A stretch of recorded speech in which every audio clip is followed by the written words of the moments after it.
Welcome back to the deep dive. Our mission today, well, it's pretty simple, really, but kind of revolutionary for your training. We're aiming to give you a practical shortcut, like a real path to understanding and getting serious arm hypertrophy. We're going to cut through all the usual noise and just hand you the blueprint, the strategies, the science that actually deliver visible results, size and definition. Now, if you're like most people heading into the gym, you probably think the road to bigger arms is just, paved with bicep curls, that standard Monday thing, right? But our deep dive, looking into the research, really confirms that just relying on that one curl is often why progress stalls. To really force growth, you need the right stimulus. You've got to target specific muscles, push with progressive overload relentlessly, and really commit to your nutrition. And we got to start right there. We have to challenge that first assumption you probably have. If you walked into the gym today wanting bigger arms, why do you probably start with biceps? Because here's the fundamental truth, and it kind of shocks people. The triceps, they actually make up nearly 2/3 of your arm's total mass. Yeah, 2/3. That's the core secret, really. It separates the people who actually get big arms from those who just get, tired arms. Ignoring the triceps, the majority muscle group, it's just structurally flawed thinking. You're basically trying to build volume where there isn't as much space, focusing on the smaller muscle first. You simply have to prioritize the back of the arm if overall size, like real girth, is your main goal. The 2/3 number, it really is staggering. And I think, it's a tough mental hurdle for a lot of people. Yeah. Why do you think that psychological trap exists, where everyone just defaults to the bicep curl? Is it just seeing it flex in the mirror? Oh, absolutely. It's visual feedback, and let's be honest, a bit of ego.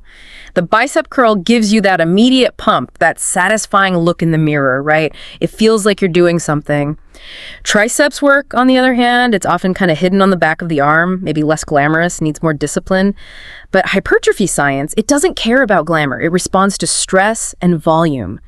And the biggest potential for volume, it's training the biggest muscle group. Precisely. So let's look under the hood a bit, functionally. Biceps, like you said, they're primary for flexion, pulling towards you. Right, and the triceps, the exact opposite. They dominate extension, straightening the arm against resistance. Think bench press, push downs, overhead extensions. But what's really critical for everyone listening to this deep dive is realizing the triceps aren't just one muscle. They've got 3 heads. The long head, medial head, and lateral head. And they all attach a bit differently. So you have to vary the angle of your movements to really hit them all effectively. Like if you only do overhead stuff, you might miss hitting that lateral head optimally. Only do standard pushdowns. You're missing that crucial stretch on the long head. Okay, and we should probably give a nod to the supporting players too, right? The brachialis and erigalis, often forgotten. These silent helpers lying underneath the biceps. Why are they so important for that overall arm thickness, even if they aren't the main show? Oh, they're critical for that real thickness look. They actually push the biceps peak up, making the whole arm look bigger, even when it's relaxed. The brachialis, specifically, it's a pure elbow flexor. It works really hard when your forearm's in that neutral hammer grip position. And the brachioradialis, which sits more on the forearm near the elbow, adds a lot to that forearm volume and ties everything together. We definitely need exercises hitting those too. Right. So quick check-in for you listening.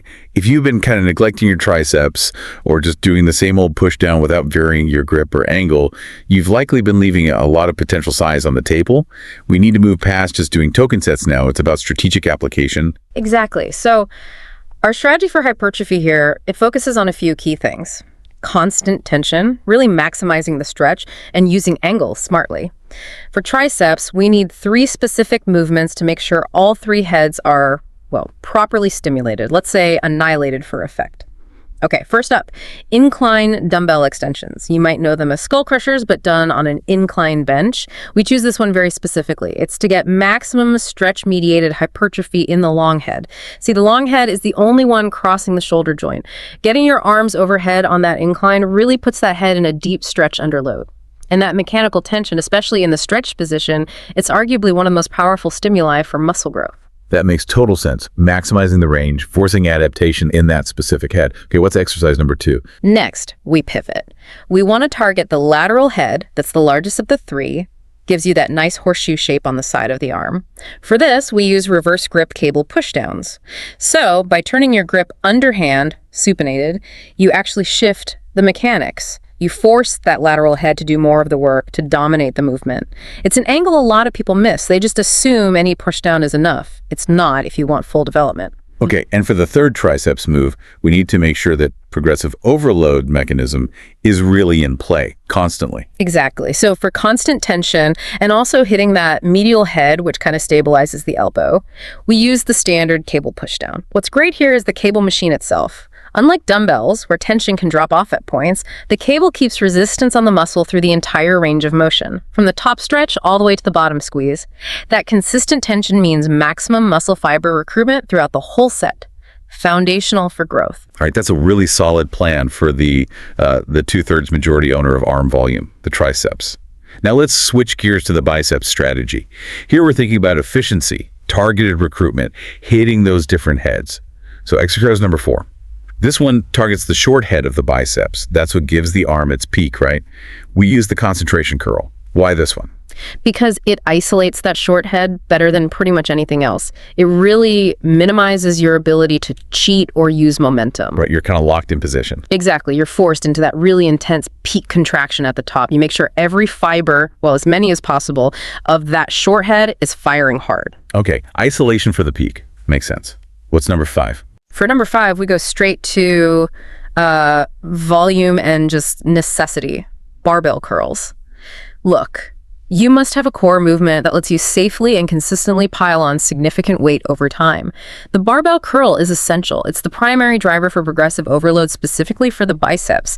When your biceps have to adapt to the increasing strain of that heavy barbell week after week, they have no choice but to grow bigger and denser. It forces the issue. Okay, the heavy hitter.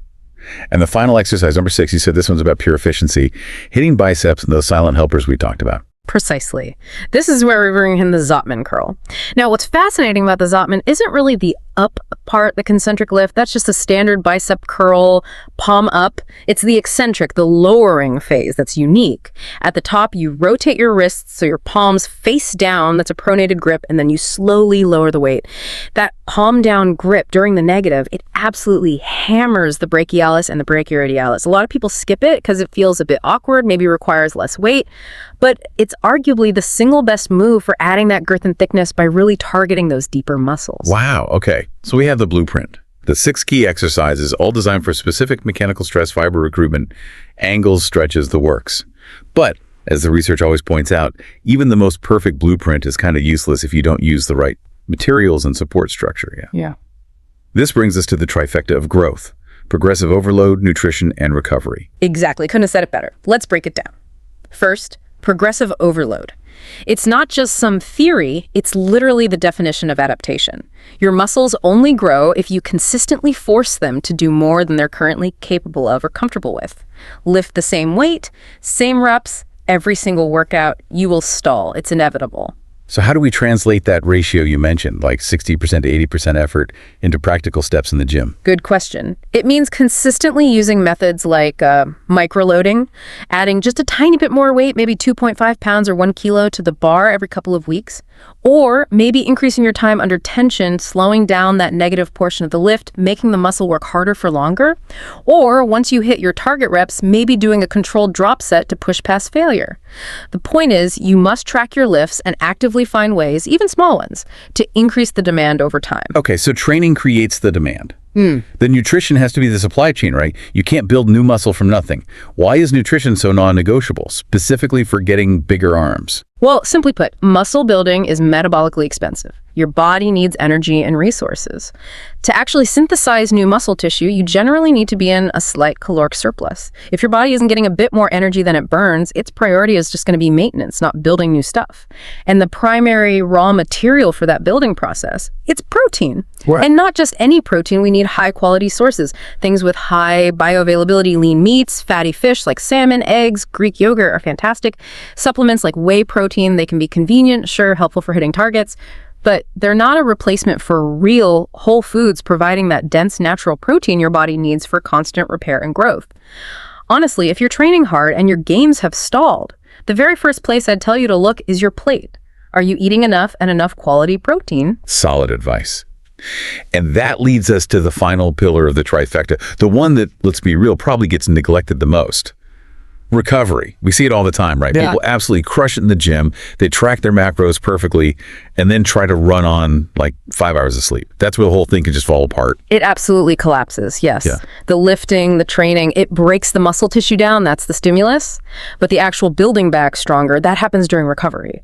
That's when muscle protein synthesis, MPS, is really running high. And this process, it needs more than just physical rest for the muscles themselves. It needs deep psychological rest too for your central nervous system, your CNS. CNS recovery, yeah. If your CNS is fried from lack of sleep or too much overall stress, your strength, your power output in the next training session, it's going to plummet. Doesn't matter how rested your biceps feel, the research pretty much nails it down.